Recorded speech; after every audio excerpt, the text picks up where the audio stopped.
Last వీక్లోని Hollywood అప్డేట్స్లో కొన్ని interesting మిగిలిపోయాయి. ఈ వీక్లో కూడా కొన్ని కొత్త వచ్చాయి. సో మరి అవన్నీ కూడా క్లారిటీగా ఈ వీడియోలో తెలుసుకోవాలి. దాంతోపాటు హాలీవుడ్ బాక్స్ ఆఫీస్ దగ్గర కూడా ప్రెసెంట్ హాలీవుడ్ ఫిల్మ్స్ కొత్త రిలీజ్ అయ్యి ఏ విధంగా పర్ఫామ్ చేస్తున్నాయో క్లియర్గా ఈ వీడియోలో తెలుసుకుందాం. ఇన్సైడ్ అవుట్ థియేటర్స్లో ఇంకా రన్ అవుతుంది అనమాట. ప్రపంచవ్యాప్తంగా ఈ ఫిలిం చాలా పెద్ద రికార్డ్స్ని క్రియేట్ చేసింది. ఈ ఇయర్లోనే కాదు, ఆల్ టైమ్ హైయెస్ట్ గ్రోసింగ్ ఫిలిమ్స్లోనే చాలా ఫిలిమ్స్ రికార్డ్స్ని బ్రేక్ చేసేసి ఇప్పటిదాకా 1.650 బిలియన్స్ని కలెక్ట్ చేసింది. ప్రీవియస్ వీక్కి ఈ వీక్కి 24 మిలియన్స్, అంటే ఇంకా తగ్గట్లే. ప్రతి వీక్కి కూడా ఎన్ని వారాలు అయిందో నేను కూడా లెక్కడం మర్చిపోయాను. కానీ ఈ ఫిలిం ఇంకొక 7 మిలియన్స్ దాటితే లయన్ కింగ్ హైయెస్ట్ గ్రోసింగ్ రికార్డ్స్ లో ఉన్న లయన్ కింగ్ రికార్డ్ ని కూడా బ్రేక్ చేసేస్తుంది. అయితే Jurassic world top 8th place లోని 1.671 బిలియన్స్ ని కలెక్ట్ చేసింది. ఈ ఫిలిం ఇంకొక 22 మిలియన్స్ దాటితే ఆ జురాసిక్ వరల్డ్ ని కూడా బ్రేక్ చేసేసి top 8 highest grossing films of all time list లోకి వెళ్తుంది. టాప్ 7th ప్లేస్ లోని Spider Man No Way Home ఉంది. ఆ తర్వాత రిలీజ్ అయిన డెస్పైరబుల్ మీ 4th పార్ట్ ఈ వీక్ లోనే 39 మిలియన్స్ కలెక్ట్ చేసింది. అంటే ప్రీవియస్ వీక్ కన్నా ఈ వీక్ మళ్ళీ జంప్ అయింది. ఎందుకో మరి మనకు తెలియదు. ఇప్పటిదాకా ఈ ఫిలిం ప్రపంచవ్యాప్తంగా 886 మిలియన్స్ ని కలెక్ట్ చేసింది. సో ఈజీగా ఫైనల్ రన్ లోని 950 మిలియన్స్ కి టచ్ చేయడం పెద్ద ప్రాబ్లం లేదు. ఎందుకంటే ప్రీవియస్ వీక్ ఈ వీక్ 39 మిలియన్స్ కలెక్ట్ చేసింది. ఇన్సైడ్ అవుట్ సెకండ్ పార్ట్ అయినప్పటికీ ఈ మినియన్స్ ఫ్రాంచైజ్ చాలా పెద్దది. ఇప్పటికి ఎన్నో ఫిల్మ్స్ వచ్చాయి. డెస్పైరబుల్ మీ సెపరేట్ గా 4 ఫిల్మ్స్ వచ్చాయి, మినియన్స్ సెపరేట్ గా వచ్చాయి. కాబట్టి వీటికి కొద్దిగా పాపులారిటీ ఎక్కువ. ఆ తర్వాత ట్విస్టర్స్ వీడియో ఆన్ డిమాండ్ లోకి వచ్చేసిన తర్వాత కూడా స్టిల్ ఈ ఫిలిం 14 మిలియన్స్ కలెక్ట్ చేసింది ఈ వీక్ లోని. ప్రీవియస్ వీక్ కి కూడా ఆల్మోస్ట్ డ్రాప్ అయిపోయింది. ఇంటర్నేషనల్ గా చాలా స్క్రీన్స్ ని తొలగించిన తర్వాత ఇక నార్త్ అమెరికా ఒక్క దాంట్లోనే కంటిన్యూ అవుతుంది. అక్కడ కూడా స్లో అయిపోయాయి. కొత్త ఫిల్మ్స్ వస్తున్నాయి కాబట్టి తీసేస్తారు కంప్లీట్ గా అనుకున్నారు. బట్ స్టిల్ నెంబర్స్ అయితే మాత్రం నార్త్ అమెరికా నుండి జనాలు అయితే మాత్రం ఇంకా వెళ్తూ ఉన్నారు. ఇక ఈ ఫిలిం ప్రాఫిట్స్ గురించి కూడా క్లారిటీగా ఈ వీడియోలోనే చెప్పాల్సింది ఉందన్నమాట. ఓన్లీ నార్త్ అమెరికాలోనే ఈ ఫిలిం ఇప్పటిదాకా 249 మిలియన్స్ కలెక్ట్ చేసిందనమాట. అక్కడ నుండి ఎక్కువ కాంట్రిబ్యూషన్ వచ్చింది. ఇంటర్నేషనల్ గా ఈ ఫిలిం కేవలం 99 మిలియన్స్ మాత్రమే కలెక్ట్ చేసింది. అంటే 100 మిలియన్స్ కూడా దాటలేదు చాలా వరకు ఇంటర్నేషనల్ గా. ఒకవేళ నెక్స్ట్ పార్ట్ తీస్తే ఈ ఫ్రాంచైజ్ లో ఖచ్చితంగా ఇంటర్నేషనల్ గా ఫోకస్ చేయాల్సి ఉంది. ప్రీవియస్ ట్విస్టర్ అయితే మాత్రం ఆల్మోస్ట్ చైనా అండ్ చాలా ఇంటర్నేషనల్ కంట్రీస్ నుండి గట్టి కాంట్రిబ్యూషన్ వచ్చింది. పోతే ఇప్పటిదాకా ప్రపంచవ్యాప్తంగా ఈ ఫిలిం 347 మిలియన్స్ ని కలెక్ట్ చేసింది. సో ఫైనల్ రన్ ఒక 360 మిలియన్స్ లేదంటే 370 మిలియన్స్ ఎక్కడితో ఆగచ్చు. ఓవరాల్ గా ఇప్పటికే ఈ ఫిలిం కి ప్రాఫిట్స్ అనేవి నార్త్ అమెరికా కాంట్రిబ్యూషన్ నుండి బాగా వచ్చేసాయి. కాబట్టి మేకర్స్ అయితే మాత్రం అప్కమింగ్ పార్ట్ ని తీద్దామని ఫిక్స్ అయ్యారు. ఇక ప్రాఫిట్స్ గురించి కూడా క్లారిటీగా తెలుసుకోవాలి కదా. 248 మిలియన్స్ అలౌన్ గా నార్త్ అమెరికా నుండి వచ్చింది. అక్కడ ట్యాక్స్ అవన్నీ కట్ చేసిన తర్వాత 149 మిలియన్స్ నార్త్ అమెరికా ప్రాఫిట్స్ అనమాట. ఇక ఇంటర్నేషనల్ గా ఈ ఫిలిం 99 మిలియన్స్ దగ్గర వరకు కలెక్ట్ చేసింది. అక్కడ ట్యాక్స్ అవన్నీ కట్ చేసిన తర్వాత మిగిలింది 39.6 మిలియన్స్. ఇంటర్నేషనల్ గా ట్యాక్స్ ఎక్కువ కట్ అవుతుంది కదా. ఇక డొమెస్టిక్ ఇంటర్నేషనల్ రెండు కలిపితే 188.6 మిలియన్స్ వచ్చిందనమాట ప్రాఫిట్ ఫిలిం కి. పోతే ఫిలిం యొక్క బడ్జెట్ 100 to 120 మిలియన్స్ దగ్గరంట. ప్రమోషన్స్ మార్కెటింగ్ అన్ని కలుపుకొని 155 మిలియన్స్ బడ్జెట్. సో ఇప్పుడు ఈ ప్రాఫిట్ లో 155 మిలియన్స్ మొత్తం ప్రొడక్షన్ అండ్ మార్కెటింగ్ కలుపుకున్న కాస్ట్ అంతా తీసేస్తే థియేట్రికల్ గా 33 మిలియన్స్ ప్రాఫిట్ అనమాట. ఆ తర్వాత వీడియో ఆన్ డిమాండ్ నుండి, ఓటీటీ నుండి ఇలా చాలా ప్రాఫిట్స్ ఎక్స్ట్రాగా వస్తుంటాయి అనమాట. థియేట్రికల్ గా మాత్రం ఇంతే వచ్చాయి. ఓటీటీ, వీడియో ఆన్ డిమాండ్ ఇవన్నీ కలుపుకొని 100 మిలియన్స్ దాటే ప్రాఫిట్స్ వచ్చే అవకాశం ఉంటుంది. బట్ థియేట్రికల్ గా ఒక క్లీన్ హిట్, సూపర్ హిట్ దగ్గరలో అనమాట ఈ ఫిలిం. బట్ ఇంటర్నేషనల్ గా కూడా సపోర్ట్ వచ్చిన అండ్ డెడ్పూల్ అండ్ వొల్వరిన్ కన్నా 1 వీక్ ముందే రిలీజ్ అయింది ఈ ఫిలిం. ఇంకా ఖాళీగా మంచిగా రిలీజ్ చేసుకుంటే ఇంకా గట్టిగా వచ్చింది బాక్స్ ఆఫీస్ కానీ ప్రాఫిట్స్ కానీ. మేబీ ఇంకొక 100 మిలియన్స్ ఆ Deadpool and Wolverine clash లేకపోయింటే వచ్చిండేది 450 millions వరకు. ఆ తర్వాత డెడ్పూల్ అండ్ వొల్వరిన్ ఈ వీక్ లో 69 మిలియన్స్ యాడ్ చేసుకుని ప్రపంచవ్యాప్తంగా ఇప్పటిదాకా 1.212 బిలియన్స్ ని కలెక్ట్ చేసింది.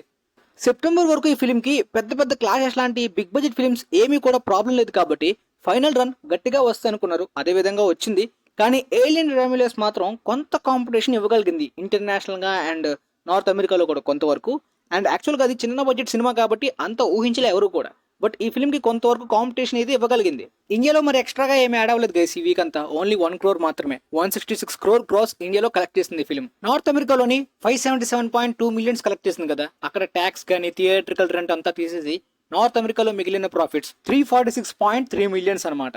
ఇక ఓవర్సీస్ లో ఈ ఫిలిం 634.8 మిలియన్స్ కలెక్ట్ చేసింది. ఇంటర్నేషనల్ ట్యాక్సెస్ ఎక్కువగా ఉంటాయి కాబట్టి ఆ ట్యాక్సెస్, థియేట్రికల్ రెంట్ అంతా కట్ చేసి ఇంటర్నేషనల్ గా మిగిలిన ప్రాఫిట్స్ 254 మిలియన్స్ అనమాట. ఇప్పుడు డొమెస్టిక్ అండ్ ఇంటర్నేషనల్ ఈ రెండు ప్రాఫిట్స్ కలిపితే 600 మిలియన్స్ అనమాట. సో ఈ 600 మిలియన్స్ లోని production cost 200 and marketing cost extra 100 and మొత్తం కలిపి కాస్ట్ అయితే 300 మిలియన్స్ ఖర్చు అయింది ఫిలిం కి. ఆ 300 మిలియన్స్ ఖర్చు తీసేస్తే మిగిలింది 300 మిలియన్స్ థియేట్రికల్ ప్రాఫిట్ ఈ ఫిలిం కి. ఇంకా వీడియో ఆన్ డిమాండ్, దాంతోపాటు ఓటీటీ, ఆ తర్వాత ఎక్స్ట్రా ప్రాఫిట్స్ చాలా ఉంటాయి అనమాట ఈ ఫిల్మ్ కి బెనిఫిట్స్. సో ప్రస్తుతానికి థియేట్రికల్ గా ఇది ఈ ఫిల్మ్ కి వచ్చింది. ఆ తర్వాత రిలీజ్ అయిన long lungs video on demand లో కూడా వచ్చేసింది. నేను చూసాను ఆల్రెడీ. లెటర్ బాక్స్ డీలో రివ్యూ పెట్టాను, ఇన్స్టాలో పోస్ట్ పెట్టాను, వీడియో బిగినింగ్ లో కూడా పెట్టాను. అయితే ఈ ఫిలిం ప్రపంచవ్యాప్తంగా 101 మిలియన్స్ కలెక్ట్ చేసి ఇండిపెండెంట్ ఫిలిమ్స్ లోని మంచి రికార్డ్ ని పెట్టిందనమాట. ఇండిపెండెంట్ అంటే బాగా లో బడ్జెట్ తోటి ఏ కంపెనీ పెద్ద పెద్ద కంపెనీల మీద ఆధారపడకుండా సొంతంగా వచ్చి లాభాలు పొందిన ఫిలిమ్స్ లో ఈ ఫిలిం మంచి రికార్డ్ రీసెంట్ టైమ్స్ లో. ఆ తర్వాత ట్రాప్ యునానిమస్ నెగిటివ్ టాక్ వచ్చినప్పటికీ మెల్లిగా కొద్దిగా నెంబర్స్ అయితే మాత్రం లాసెస్ ని తగ్గించి బ్రేక్ ఈవెన్ కూడా అయిపోయే రేంజ్ వరకు లాగడానికి ప్రయత్నిస్తుంది అనమాట. ఇంకొక 4 మిలియన్స్ వస్తే ఈ ఫిలిం బ్రేక్ ఈవెన్ టార్గెట్ ని దాటేసినట్టే. అది అన్ఎక్స్పెక్టెడ్ అనమాట. ముఖ్య కారణం ఏంటంటే యునానిమస్ నెగిటివ్ టాక్ ఓపెనింగ్స్ చాలా తక్కువ రావడం. ఈ ఫిలిం పని అయిపోయింది అనుకున్నారు. ఆల్మోస్ట్ 72 మిలియన్స్ ప్రస్తుతానికి చాలా తక్కువ స్క్రీన్స్ తోటి పెద్ద పెద్ద ఫిలిమ్స్ ఆడుతున్న టైంలో కూడా వచ్చింది. ఎం నైట్ ష్యామ్లన్ గారికి ఆయన రేంజ్ ఇంకెక్కువే, గట్టిగా టార్గెట్ చేయాలి, అలా డౌన్ అయిపోయారు ఆయన. ఆ తర్వాత Ryan Reynolds wife Blake Lively గారి film It Ends With Us. ఈ ఫిలిం ప్రీవియస్ వీక్స్ అనే కాదు, ఓపెనింగ్స్ నుండి చాలా బాగా పర్ఫామ్ చేస్తుంది కదా. జాన్రో ఎలాంటిదైనా సరే ఇప్పటికీ కూడా ఈ ఫిలిం జోర్ అయితే మాత్రం తగ్గట్లేదు. ఫైనల్ రన్ లోని గట్టి నెంబర్స్ వచ్చేలా కనిపిస్తున్నాయి. 60 మిలియన్స్ దాటి యాడ్ చేసుకుంది ప్రీవియస్ వీక్ ఈ వీక్ కి. ఇదేంటి బ్రో ఈ జాన్రా ఏంటి, కలెక్షన్స్ ఏంటి, అది కూడా నార్మల్ రివ్యూస్ వచ్చాయి కదా అని షాక్ అవ్వకండి. ఆ ఇట్ ఎండ్స్ విత్ అస్ అనే నవల్ బుక్ చాలా పాపులర్. ప్రపంచవ్యాప్తంగా చాలా మంది గర్ల్స్ కి చాలా ఫేవరెట్ అనమాట. ఇండియాలో కూడా ఎక్కువ శాతం గర్ల్స్ అండ్ నాకు తెలిసిన వాళ్ళలో కూడా ఆ బుక్ చదవమని, సినిమా చూడమని కూడా రికమెండ్ చేస్తున్నారు. ఆ తర్వాత జాక్రే లేవై గారి హెరోల్డ్ అండ్ ద పర్పుల్ క్రయాన్ అయితే ఓపెనింగ్స్ నుండే యునానిమస్ గా డిజాస్టర్ టైప్ రెస్పాన్స్ తో పాటు కలెక్షన్స్ విషయంలో కూడా వాషౌట్ అయిపోయే లాంటి రెస్పాన్స్ వచ్చింది. ఫిలిం కేవలం 23.3 మిలియన్స్ తో డిజాస్టర్ అయింది బాక్స్ ఆఫీస్ దగ్గర. రేపు వీడియో ఆన్ డిమాండ్ కి కూడా వచ్చేస్తుంది. ఆ తర్వాత బార్డర్ ల్యాండ్స్ కూడా 24.2 మిలియన్స్ తోటి దారుణమైన washout and one of the biggest disasters of all time list లోకి చేరిపోయింది. వీడియో ఆన్ డిమాండ్ కి కూడా వచ్చేస్తుంది అనుకుంటా. వీలైతే ఇవన్నీ చూడడానికి ప్రయత్నిస్తాను. లెటర్ బాక్స్ డీలోని రివ్యూస్ పెట్టి ఇన్స్టా స్టోరీలో పెడతాను. అంటే కొద్దిగా బడ్జెట్ పెట్టి వీడియో గేమ్ బేస్డ్ కదా, ఎందుకు ఇంత మిస్ఫేర్ అయ్యిందో చూసి చెప్తాను అనమాట. వీడియో గేమ్స్ ఆడిన వాళ్ళు ఉన్నారేమో ఈ బార్డర్ ల్యాండ్స్. ఇక ఆ తర్వాత ఏలియన్ రామ్యులస్ అయితే మాత్రం అన్ఎక్స్పెక్టెడ్ బాక్స్ ఆఫీస్ పర్ఫార్మెన్స్ ని చూపిస్తుంది. ఎవరు కూడా ఎక్స్పెక్ట్ చేయలేదు. లో బడ్జెట్ లోని ఎలాంటి star cast and readily Scott లాంటి డైరెక్టర్ కూడా తిరిగి రావట్లేదు కాబట్టి నార్మల్ హైప్ బజ్ అయితే చాలా లో అనమాట. ఓన్లీ ఏలియన్ ఫ్రాంచైజ్ ఇష్టపడిన వాళ్ళు మాత్రమే థియేటర్స్ కి వెళ్తారు అనుకున్న ఈ ఫిలిం మాత్రం ఓపెనింగ్ వీకెండ్ నుండే సర్ప్రైజ్ చేస్తుంది. ముఖ్యంగా చైనా దగ్గర already Deadpool and Wolverine, Godzilla versus Kong, Godzilla x Kong చాలా ఫిలిమ్స్ రికార్డ్స్ అన్నింటినీ కూడా వరుస పెట్టి లేపేసుకుంటూ వెళ్ళిపోతుంది చైనాలో.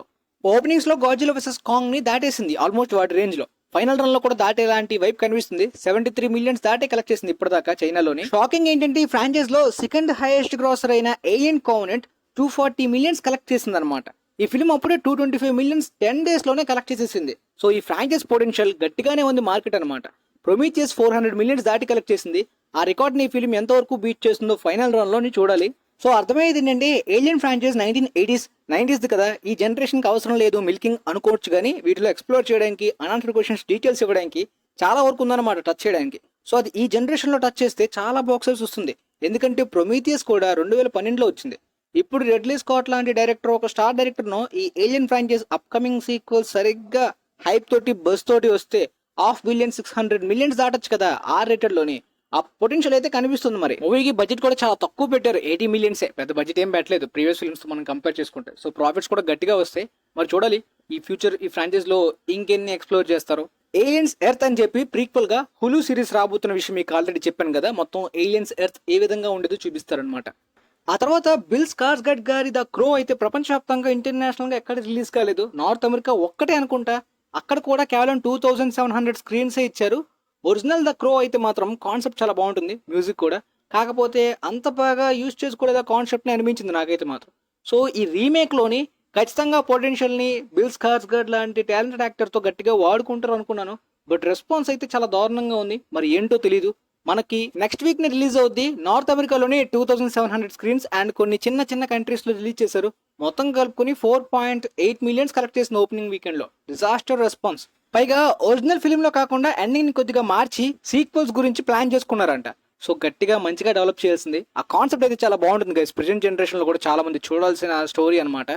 బట్ ఇలా మిస్ఫేర్ అయిపోయి ఇప్పుడు సీక్వెల్స్ కూడా చూడలేని పరిస్థితి. సేమ్ డేట్ న చానింగ్ టాటమ్ యొక్క బ్లింక్ ట్వైస్ ఫిలిం కూడా రిలీజ్ అయింది. బట్ ఈ ఫిలిం కి 3000 స్క్రీన్స్ దొరికే, క్రో కన్నా ఎక్కువ.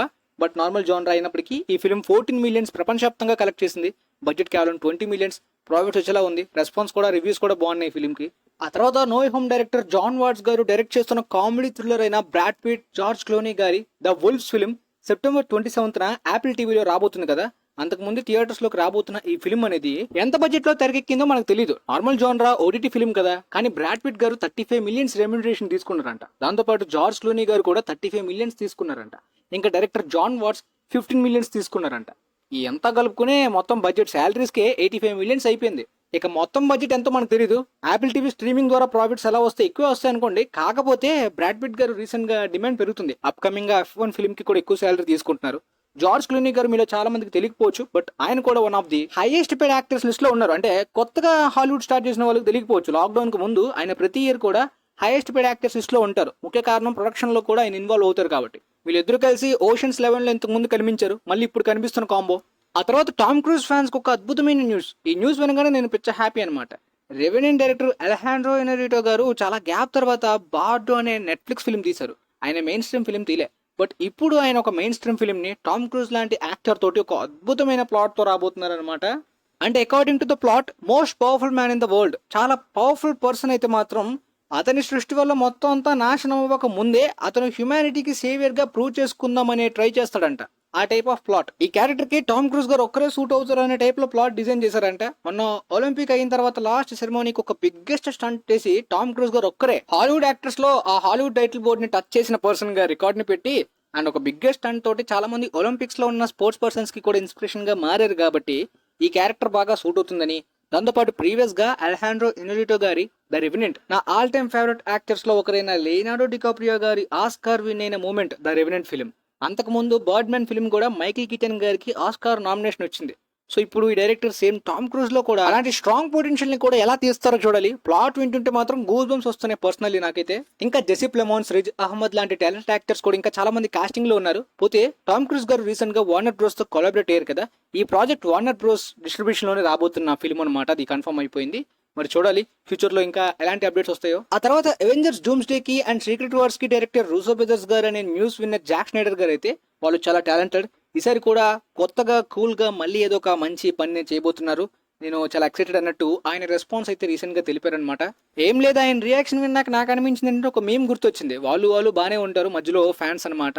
జాక్ స్నైడర్ గారు ఫ్యాన్స్ డీసీ వర్సెస్ మార్వెల్ అన్నట్టు, స్నైడర్ బోర్డ్స్ అన్నట్టు ఈ విధమైన ఫ్యాన్ వర్స్ క్రియేట్ చేసుకుంటారు. బట్ వాళ్ళలో వాళ్ళు అంత మంచిగానే ఉన్నారు. ఆ తర్వాత జోనథన్ బేలీ అయితే మాత్రం జురాసిక్ వరల్డ్ అప్కమింగ్ రాబోతున్న గెరెత్ ఎడ్వర్డ్స్ డైరెక్షన్ లో ఈ ఫిల్మ్ అయితే మాత్రం ఒరిజినల్ స్పిల్బర్గ్ గారి రేంజ్ ఏ విధమైన అచీవ్మెంట్ అచీవ్ చేసిందో ఆ రేంజ్ అచీవ్ చేస్తుంది అనే రేంజ్ ఒక పెద్ద స్పీచ్, ఎలివేషన్ లాంటి డైలాగ్స్ ఇచ్చారనమాట. పర్సనల్లీ నేనైతే మాత్రం ఆపండయ్యా అనే టైప్ లో, ఎందుకంటే ఇంతవరకు ఈ ఫ్రాంచైజీని చెడదొప్పడానికి చాలా విధాలుగా ప్రయత్నించారు. గెరెత్ ఎడ్వర్డ్స్ నిజంగా చాలా మంచి డైరెక్టర్. నిజంగా ఆయన మీద నమ్మకం ఉంది, కానీ ఆల్రెడీ ఇప్పటికీ ఫ్రాంచైజ్ మీద రెప్యుటేషన్ పోగొట్టుకున్నారు. ఈసారి దాన్ని గెరెత్ ఎడ్వర్డ్స్ గారు ఏ విధంగా మారుస్తారో చూడాలి. ఆ తర్వాత బీటిల్ జ్యూస్ అండ్ జోకర్ 2 ఈ రెండు ఫిల్మ్స్ కూడా ఈ వారంలోనే స్పెషల్ స్క్రీనింగ్స్, క్రిటిక్ స్క్రీనింగ్స్ జరగబోతున్నాయి ఫిల్మ్ ఫెస్టివల్స్ లో. సో ఫస్ట్ రివ్యూస్ ఈ రెండు ఫిల్మ్స్ కి సంబంధించి రాబోతున్నాయి. టిమ్ బర్టన్ గారి బీటిల్ జ్యూస్ కి సీక్వెల్ గా రాబోతున్న film and joker 2 reviews, first reactions, critics నుండి ఏ విధంగా వస్తాయో ఆసక్తికరంగా ఎదురు చూస్తున్నారు. కొంత భవిష్యత్తు ఈ రెండు ఫిల్మ్స్ కి సంబంధించి వారంలో కొంతవరకు తెలుస్తుందన్నమాట. మరి దాన్ని బట్టి బాక్స్ ఆఫీస్ పొటెన్షియల్ కూడా ఎలా వరకు వాడుకుంటారో చూడాలన్నమాట. ఆ తర్వాత ఒక సాడ్ న్యూస్, లూకస్ ఫిల్మ్ కి ప్రెసిడెంట్ గా కాథ్లిన్ కెనడీయే స్టిల్ కంటిన్యూ అవుతున్నట్టు రీసెంట్ గా తెలిసిందనమాట. ఈమె ఒక ఫెమినిస్ట్ టైప్ లో ఉంటుందన్నమాట. ఫీమేల్ క్యారెక్టర్స్ కి పాపులారిటీ, ఫ్యాన్ బేస్ కావాలంటుంది, షోస్ తీస్తుంది. ఆల్మోస్ట్ వింటేజ్ స్టార్ వార్స్ ని కంప్లీట్ గా రెప్యుటేషన్ పోగొడుతుంది. డిస్నీ వచ్చినప్పటి నుండి ఆ ఫెమినిస్ట్ క్యారెక్టర్స్ గానీ, షోస్ గానీ ఎందుకు ఇలా పాడు చేస్తున్నారో తెలియదు. అవసరం లేనప్పుడు ఎందుకని రైట్స్ నుండి ఇవన్నీ తీసుకున్నారు, ఆపేసినా పర్లేదు. ఇంకా లైవ్ యాక్షన్ ఫిల్మ్స్ కాకుండా మరికొన్ని టీవీ షోస్ డెవలప్మెంట్ లో ఉన్నాయని చెప్తున్నారు. మొన్న వచ్చిన స్టార్ వార్స్ ఎకోలో అయితే స్టార్టింగ్ 2 ఎపిసోడ్స్ తర్వాత రిమైనింగ్ ఎపిసోడ్స్ అసలు వ్యూవర్షిప్ యునానిమస్ గా డౌన్ అయిపోయింది అనమాట. మొన్న సీక్రెట్ ఇన్వేషన్ కూడా మార్వెల్ కి సంబంధించి అలానే జరిగింది డిస్నీ ప్లస్ లో. బాగోకపోతే ఏ షో, ఏ మార్వెల్, డీసీ, స్టార్ వార్స్ అయినా చూడరు అని జనాలు చూపిస్తున్నారు. వీళ్ళు సరైన ప్లాట్, ఈవెంట్స్, రైటర్స్ లేకుండానే ఏవి పడితే అవి తీసి పాడు చేస్తున్నారు అనమాట. దీంతో చాలా మంది ఫ్యాన్స్ కూడా కోపం అవుతున్నారు. చాలా ఎక్స్పెన్సివ్ గా తీసిన ఈ స్టార్ వార్స్ సైకులేట్ ఆ విధంగా పడిపోయింది. సీజన్ 2 రావట్లేదంట. Good news. పోతే ఇక్కడ మాస్టర్ సోల్ ఉన్నారు కదా, ఈ మాస్టర్ సోల్ పాత్రలో కియాను రీవ్స్ కనిపిస్తారనే రూమర్స్ మొన్నటి వరకు ఉండేవన్నమాట. అయితే ఇప్పుడు కియాను రీవ్స్ గారు అఫీషియల్ గా స్టార్ వార్స్ కాస్టింగ్ లోని జాయిన్ అయినట్టు రిపోర్ట్స్ వస్తున్నాయి అనమాట. మరి ఏ రోల్లో ఆయన చేస్తున్నారో మనకు తెలియదు, కానీ ఆ న్యూస్ అయితే వస్తుంది. కానీ ఏదో ప్రీక్వెల్స్ గురించో, టీవీ షోస్ గురించో వాడుకుంటే మాత్రం దారుణం. ఇలాంటి యాక్టర్ ని వాడుకోవాలనుకుంటే ప్రెసెంట్ జరుగుతున్న టైం లైన్ కి సంబంధించి మూవీస్ పరంగా వాడుకుంటే ఇంకా better. Mandalorian and Grogu live action film వస్తుంది కదా స్టార్ వార్స్ లో, అలాంటి ఫిల్మ్స్ లో వాడుకుంటే ఇంకా బెటర్. ఆ తర్వాత అప్కమింగ్ గా రాబోతున్న టెరిఫైడ్ 3 ఫిల్మ్ నుండి ఒక న్యూ లుక్ వచ్చింది. అండ్ జోసెఫ్ క్వీన్ గారి గ్లాడియేటర్ పార్ట్ 2 నుండి ఒక న్యూ లుక్ రివీల్ అయింది. అండ్ పెడ్రో పాస్కల్ గారికి కూడా ఒక కొత్త లుక్ వచ్చింది. ఎంపైర్ మ్యాగజైన్లో. ఆ తర్వాత ఆన్లైన్లో వైరల్ అవుతున్న కొన్ని రూమర్స్ రోజుకొకటి మారుతున్నాయి. ఆర్డీజే గారి శాలరీ 90 మిలియన్స్ అని, 80 మిలియన్స్ అని, 100 మిలియన్స్ అని ఇప్పుడు అంటే డాక్టర్ డూమ్ పాత్రకి ఆ 2 ఫిల్మ్స్ కలిపి అని రెమ్యూనరేషన్ రూమర్స్ అయితే నడుస్తున్నాయి. మోస్ట్లీ ఇలా చాలా మంది రీచ్ గురించి ఒక రిపోర్ట్స్ టైప్లో వస్తున్నాయి తప్పించి ఇంకా అఫీషియల్గా ఫిక్స్ అవ్వలేదన్నమాట. 2 పార్ట్స్కి సంబంధించి 80 మిలియన్స్ తీసుకుంటున్నట్టు కొంతవరకు మెయిన్ సోర్సెస్ నుండి ఉంది న్యూస్. అంటే ఈచ్ ఫిల్మ్కి 40 మిలియన్స్ అనమాట. ఒక ఫిల్మ్కి 40 మిలియన్స్ ఆర్డీజే గారి కెరీర్లో బిగ్గెస్ట్ అనమాట, ఓన్లీ క్యాష్ రెమ్యూనరేషన్ తోటి. ఆయన మోస్ట్లీ ప్రొడక్షన్లో ఇన్వాల్వ్ అవుతారు. అలా కాకుండా శాలరీస్ పరంగా చూసుకుంటే మాత్రం మార్వెల్ ఫ్రాంచైజ్లో ఆయనకంటూ డిమాండ్ ఉంది. ఇప్పుడు తిరిగి రావడంతో ఆయన కెరీర్లో కొద్ది బిగ్గెస్ట్గా 40 మిలియన్స్ ఇస్తున్నారు ఒక సోలో ఫిల్మ్కి. సో ఆల్మోస్ట్ ఈ వీక్స్లో వచ్చిన చాలా ఇంపార్టెంట్ అప్డేట్స్తో పాటు హాలీవుడ్ బాక్స్ ఆఫీస్ అప్డేట్స్ కూడా ఈ వీడియోలో కవర్ చేశాను. ఇంకా ఉన్నవి తర్వాత వీడియోస్లో చెప్తాను. వీలైతే ఈ వీడియోని మీ ఫ్రెండ్స్లో ఉన్న వాళ్ళకి, ఇంట్రెస్ట్ ఉన్న వాళ్ళకి షేర్ చేయండి, యూజ్ అవ్వచ్చు వాళ్ళకి కూడా. And thanks for watching guys.